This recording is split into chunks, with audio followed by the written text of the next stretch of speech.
All right, the Reds, it is the preview show. Feels a little bit Groundhog Day in that here we are previewing Arsenal against Liverpool, thinking, is this even going to be played? Me and Harriet once previewed a match that did not get played and you did not get to watch it. Great show.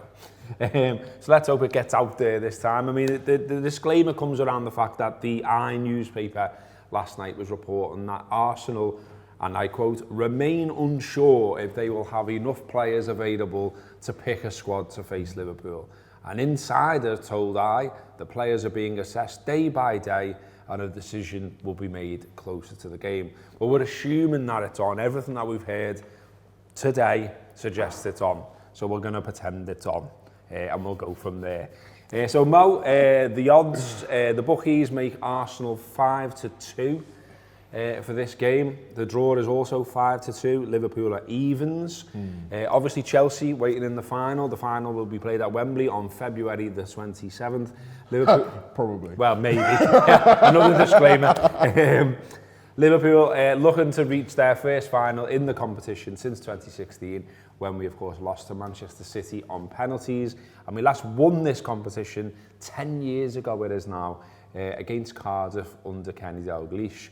10 years, lad. It doesn't feel like that at all.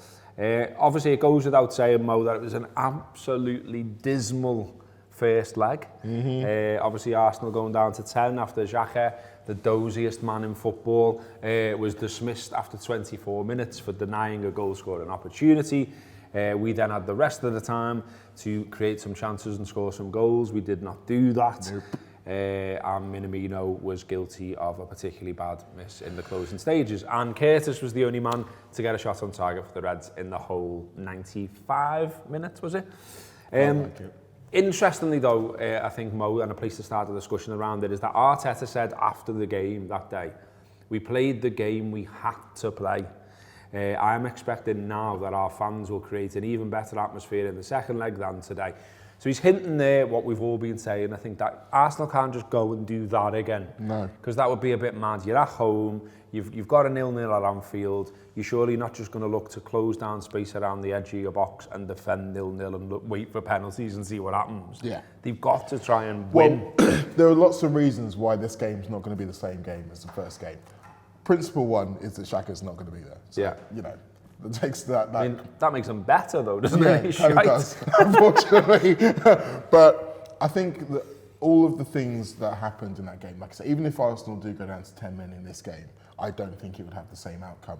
I think we look at some of the players in that Arsenal game, I think for Trent in particular, like that was a bad game for Trent. It was, yeah, particularly. He's not going to play that badly again. And we saw on Sunday that he wasn't that bad again. And I think Sunday is a really good one because it kind of allowed us to wash a lot of the negativity out of that from that game, because there were certain things that didn't happen on Thursday that did happen on Sunday that were improvements, and hopefully those improvements will be taken into this game. And I think you mentioned Curtis there, and he's the principal one I'm thinking of. Again, on Sunday, he was the catalyst. He was the one going against the grain, trying to make something happen. And in a game like this, like you say, where Arsenal are going to have to make some of the run-in, I think that there's going to be those kind of spaces that he can capitalise in. And rather than having the kind of more defensive shield, as we had in the first leg, we can go at them.